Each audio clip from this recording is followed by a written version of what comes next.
बेलापुर गांव के पीपल वाले चौक पर रोज की तरह चहल पहल थी। मोहन का पाव भाजी का ठेला अपनी जगह पर शान से खड़ा था। मोहन एक ऐसा इंसान था जिसका दिल सोने का था और हाथ के स्वाद का तो पूरा जिला दीवाना था। सुबह के 10 बजते ही मोहन अपने ठेले की सजावट शुरू कर देता था। उसकी पत्नी सुनीता घर से ताजा मक्खन निकाल कर देती थी, जिसकी महक पूरे चौक में फैल जाती थी। मोहन की मेहनत का ही नतीजा था कि दोपहर के 1 बजते बजते उसकी कढ़ाई खाली होने लगती थी। वाह रे ऊपर वाले, तेरी भी क्या माया है। आज तो अभी 1 ही बजा है और सारी पाव भाजी खत्म होने पर आ गई। ऐसा लगता है कि आज तो 4 बजे तक मैं बिल्कुल फ्री होकर घर चला जाऊंगा। सुनीता भी खुश हो जाएगी कि आज जल्दी आ गया। पर सच कहूँ तो अगर मैं कल से थोड़ा ज्यादा सामान लेकर आऊँ तो कमाई भी ज्यादा होगी। मोहन अभी ये सोच ही रहा था कि तभी उसके ठेले के पास कमला बहन आती है। कमला मोहन की पुरानी ग्राहक थी और अक्सर उससे लंबी लंबी बातें किया करती थी। अरे क्या बात है मोहन भाई, आज तो आपके चेहरे की चमक बता रही है कि धंधा बहुत जोरदार हुआ है। लगता है आज तो सारा सामान बस खत्म ही होने वाला है। सही है, मैं बिल्कुल सही समय पर आ गई। अगर मैं आधा 1 घंटा भी देरी से आती तब तो मुझे आपके हाथ की पाव भाजी भी नसीब ही नहीं होती। अरे कमला बहन, आइए आइए, बस आपकी कमी थी। बात यह है ना बहन जी कि आज मौसम थोड़ा सा ठंडा है और जब ठंडी हवा चलती है तो लोगों को मेरी गर्मा गर्म पाव भाजी और भी ज्यादा पसंद आती है। और आप तो जानती हैं कि मैं मिलावट का काम नहीं करता। ये पाव भाजी मैं एकदम शुद्ध मक्खन में बनाता हूँ और वो मक्खन मेरी पत्नी सुनीता खुद अपने हाथों से घर पर निकालती है। तभी तो मोहन भाई, आपके हाथ का स्वाद किसी और के पास नहीं है। अच्छा मोहन भाई, अगर आप बुरा ना माने तो मुझे भी जरा बता दीजिए कि आप ये पाव भाजी आखिर बनाते कैसे हैं। मुझे तो आपकी रेसिपी बहुत अच्छी लगती है। मैं सोच रही थी कि सीख लूं। कम से कम कभी कभी घर पर पैसे नहीं होंगे या बाहर जाने का मन नहीं होगा तो मैं घर पर ही बच्चों को बनाकर खिला दूंगी। मोहन बहुत ही सीधा और साफ दिल का आदमी था। उसे लगा कि कमला बहन घर के लिए पूछ रही है। उसे जरा भी अंदाजा नहीं था कि कमला के मन में चल क्या रहा है। मोहन ने बड़े चाव से एक कागज निकाला और उसे पाव भाजी बनाने की पूरी विधि बताने लगा। देखिए बहन, इसमें कोई बहुत बड़ा राज नहीं है। सबसे पहले ताज़ा सब्जियों को उबालना है, फिर उन्हें अच्छे से मैश करना है। लेकिन असली जादू मसालों के भूनने और घर के मक्खन में है। लीजिए, मैं सब कुछ विस्तार से लिखवा देता हूँ।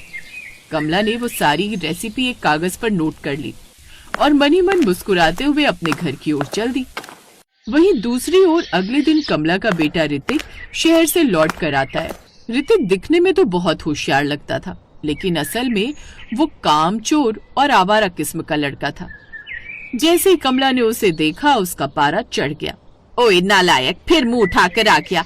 जब गांव के दूसरे बच्चों को देखती हूँ जो शहर जाते हैं तो या तो वो खूब सारा पैसा कमा लाते हैं या पढ़ लिख कर नाम रोशन करते हैं, लेकिन एक तू है जो शहर में भी चोरी का इल्जाम लगवाकर वापस आ गया। तुझे शर्म नहीं आती? अरे माँ, आप तो शुरू होते ही डांटना चालू कर देती हो। शहर में मेरी तरक्की से लोग जलते थे, इसीलिए फंसा दिया। अब मैं यहीं गाँव में कुछ बड़ा करूंगा। बड़ा करेगा तू और बड़ा?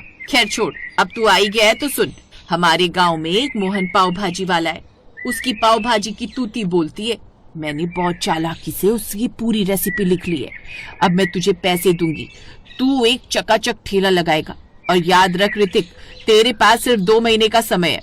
इन 2 महीनों में मोहन का ठेला बंद हो जाना चाहिए और पूरे गांव में सिर्फ तेरी पाव भाजी के चर्चे होने चाहिए।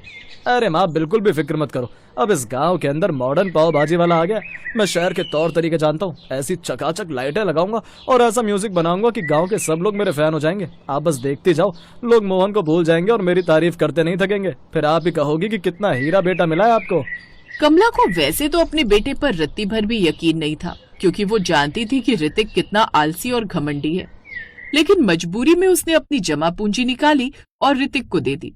ऋतिक ने शहर से कुछ पुराने बैनर, रंगीन लाइटें और एक लाउडस्पीकर मंगवाया। अगले ही दिन ऋतिक ने अपना ठेला बिल्कुल मोहन के ठेले के सामने ही लगा लिया।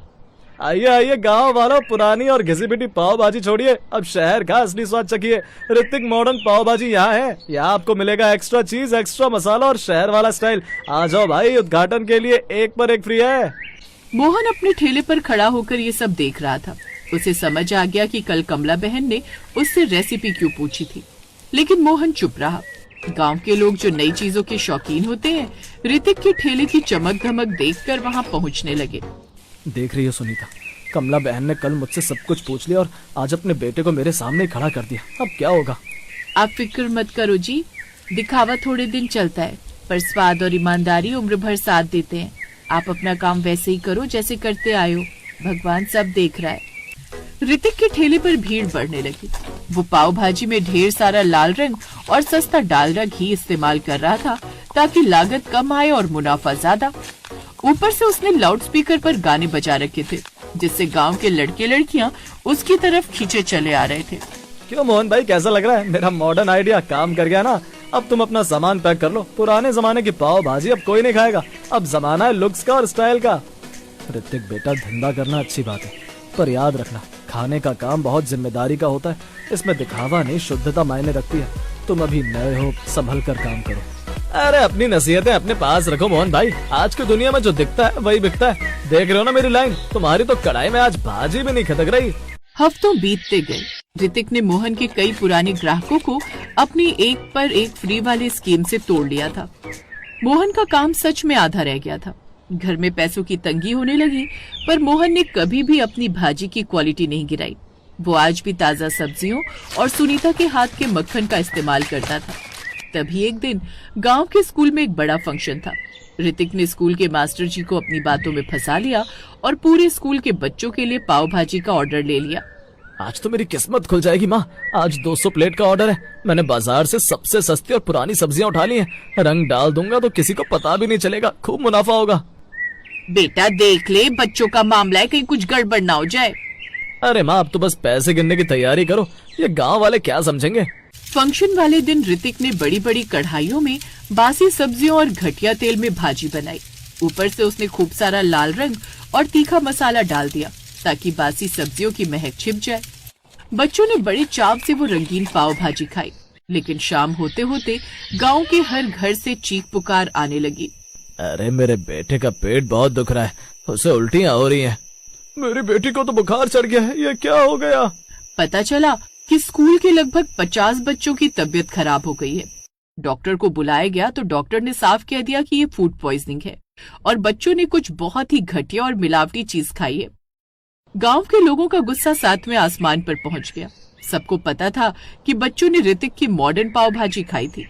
अब गुस्से में भरी भीड़ लाठियां लेकर ऋतिक के ठेले की तरफ बढ़ी। ऋतिक डर के मारे ठेले के पीछे छिप गया। कहाँ है वो ऋतिक? बाहर निकल नालायक, तुमने हमारे बच्चों को जहर खिलाया है। पैसे कमाने के लिए तो इतना गिर गया कि बच्चों की जान के साथ खिलवाड़ किया। आज इसका ये मॉडर्न ठेला तोड़ दो। इसने मोहन जैसे शरीफ आदमी का काम भी खराब किया और हमें बीमार भी कर दिया। जैसे ही भीड़ ठेला तोड़ने वाली थी कि मोहन बीच में आकर खड़ा हो गया। रुक जाइए मुखिया जी, रुक जाइए, गुस्सा शांत कीजिए। ऋतिक से बहुत बड़ी गलती हुई है, पर अभी लड़ने का समय नहीं है। हमें पहले बच्चों को बचाना है। मोहन तू इसे बचा रहा है, इसने तेरे साथ क्या नहीं किया? तेरे ग्राहकों को छीना, तुझे नीचा दिखाया। वो सब छोड़िए मुखिया जी, मैंने अपनी पत्नी सुनीता से कहकर घर पर ताजा अजवाइन और तुलसी का काढ़ा तैयार करवाया। वो काढ़ा बच्चों को पिलाइए, उससे पेट की गंदगी साफ होगी। और मैंने बिना मसाले की मूंग की खिचड़ी भी बनाई है। आप सब अपने अपने बच्चों को वो खिलाइए। और ऋतिक देख लो, यह है तुम्हारे मॉडर्न तरीके का नतीजा। खाना बनाने की आदत है, इसे धंधा मत बनाओ। अगर आज किसी बच्चे को कुछ हो जाता तो क्या तुम खुद को माफ कर पाते? ऋतिक की आंखों से झरझर आंसू बहने लगे। वो मोहन के पैरों में गिर गया। गांव वाले भी मोहन की महानता देखकर चुप हो गए। उसने मोहन के पास जाकर हाथ जोड़े। ऋतिक ने सबके सामने कान पकड़कर माफी मांगी। मोहन भाई, मुझे अपना चेला बना लीजिए। मुझे चमक धमक नहीं बल्कि आपके जैसी ईमानदारी सीखनी है। मुझे सिखा दीजिए कि असल स्वाद कैसे आता है। पगले, स्वाद मसालों में नहीं नियत में होता है। तो आ हम दोनों मिलकर काम करेंगे।